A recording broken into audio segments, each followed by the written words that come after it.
triunfa, bem-vindos a mais uma aula de funções de várias variáveis. E nesse vídeo aqui a gente vai estar falando de regra da cadeia. Bom, como a gente bem sabe lá de funções de uma variável, a regra da cadeia ela vai ter que ser utilizada para derivar quando uma função ela depende de uma variável e essa variável também depende de outras variáveis. Então, no caso aqui, para funções de duas variáveis, a gente vai ter aqui uma função z, que é igual a f de xy, e o x e o y, eles vão depender de outras funções. Aqui, no caso, uma outra função que depende de t para x e uma outra função que depende de t para y.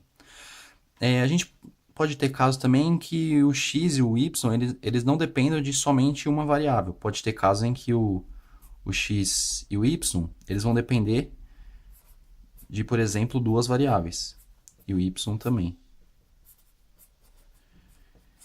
Então, a regra da cadeia vai ser importante para a gente conseguir achar as derivadas parciais de z em relação a s, em relação a t, ou simplesmente em relação a t. Então, a gente vai ver como funciona para cada caso. Para o caso em que o z ele depende, o x e o y dependem apenas de uma variável, a regra da cadeia ela nos diz que a derivada parcial de z em relação a t, derivada parcial aqui, z em relação a t, é o seguinte, é a derivada de f em relação a x, multiplicado pela derivada de x em relação a t, mais derivada de f em relação a y, vezes derivada de y em relação a t. Aqui eu estou utilizando essa notação de derivada parcial, mas como o x e o y só dependem de apenas uma variável, não é necessário representar por derivada parcial. Poderia simplesmente usar dx dt ou i dy dt, certo?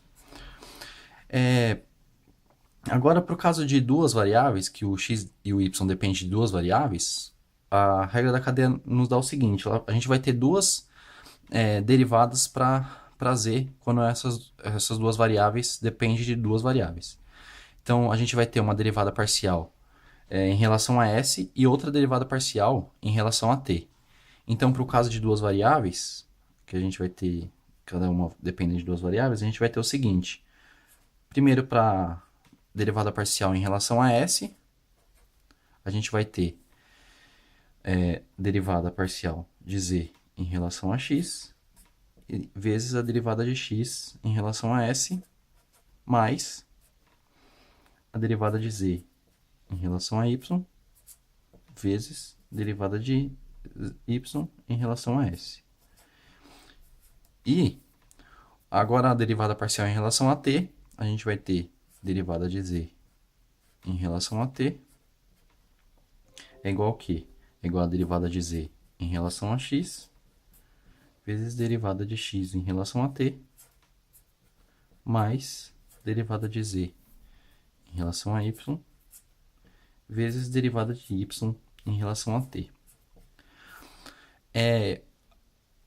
A gente vai fazer o que, então? A gente vai pegar as derivadas igual lá na regra da cadeia para uma variável. Notem que, por exemplo, se quando tivéssemos uma função de uma variável apenas, por exemplo, só de x, a gente vai fazer o mesmo esquema, pegando a função derivando em relação a x e pegando essa variável e derivando de novo em relação à variável que ela está dependendo.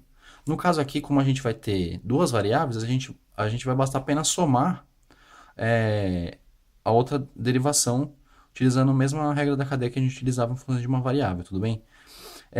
Assim pode ficar um pouco confuso, mas tem um método que fica um pouquinho mais simples de entender. Esse método é chamado de método da árvore. Esse método da árvore ele consiste em você representar a função, no caso aqui z, as variáveis que essa função z depende e as variáveis que x e y depende. Então, a partir disso, dá para você montar aquela equação que eu fiz agora há pouco, de uma forma mais simples, mais fácil de entender e com pouquíssimas chances de você errar. Então, por exemplo, aqui, a gente vai ter nossa função de z, que depende de x e y, e os x e y dependem de uma variável t, e no outro caso que eu fiz lá, a gente vai ter a nossa função z, que depende de x e y depende de s e t, cada uma, tudo bem? Então, como que a gente vai montar cada derivada parcial dessas duas funções? Então, no caso aqui da primeira função aqui, primeira árvore, a gente vai montar da seguinte forma, e a gente vai ter aqui que a derivada parcial de z em relação a t vai ser o quê? A gente vai fazer o caminho da árvore lá desde cima até aqui embaixo, tudo bem? Então a gente vai passar primeiro pela esquerda aqui, ou seja, a gente vai derivar z em relação a x, certo? Então a gente coloca aqui, deriva z em relação a x, vezes quem? Vezes, continuando o caminho aqui, derivada de x em relação a t. Então, derivada de x em relação a t. Esse foi um caminho, agora a gente vai somar com outro caminho, tudo bem? Então, a gente soma aqui e pega outro caminho agora passando por y. Então, a gente vai ter aqui, passando por esse caminho aqui, a gente vai ter derivada de z em relação a y. Então, a gente vai colocar aqui derivada de z em relação a y. Vezes quem? Vezes a, agora a derivada de y em relação a t. Derivada de y em relação a t. Bom, dessa forma aqui a gente já montou e chegamos na mesma equação que a gente tinha antes. Vocês podem observar aqui, tudo bem? Então é a mesmíssima equação. Esse é um método muito bom que permite que você consiga montar a equação de derivação para um caso que as funções dependem de muito mais variáveis, então fica meio difícil de você ver por qual que é o caminho certo de você conseguir derivar sem errar. Agora, para o segundo caso aqui, em que x e y depende de st, a gente vai ter duas derivações parciais. Vamos ter primeiro em relação a s e depois uma outra derivação em relação a t, tudo bem? Então, primeiro, começando aqui com a derivada de z em relação a s, a gente vai ter o quê? A gente vai seguir os caminhos em que termina em S. Então, começando aqui pelo lado esquerdo, a gente vai seguir o caminho de Z até X. Então, a gente vai ter aqui dz dx, e a gente coloca lá embaixo, dz dx. Como a gente quer derivar em relação a S, a gente parte de x para S. A gente vai ter aqui derivada de z, de x em relação a S, desculpa. E a gente vai multiplicar aqui, derivada de x em relação a s. Agora podemos utilizar a derivada parcial para x, porque ela depende de duas variáveis. Então, esse é o método mais correto de representar. Agora a gente vai somar com quem? Com o segundo caminho que a gente leva até s. Então, a gente vai começar aqui de z e passar de z até y. Então, a gente vai ter dz dy. E a gente coloca aqui, dz dy.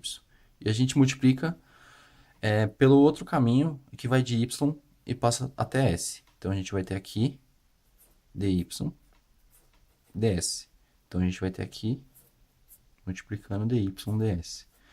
Então, essa é a fórmula da regra da cadeia para z em relação a s, tudo bem? Então, a gente vai ter essa expressão aqui. Agora, a gente vai ter uma segunda derivada parcial, que é para t. Então, a gente vai ter aqui dz dt, que vai ser o quê? Agora, a gente vai passar pelos caminhos até chegar em t.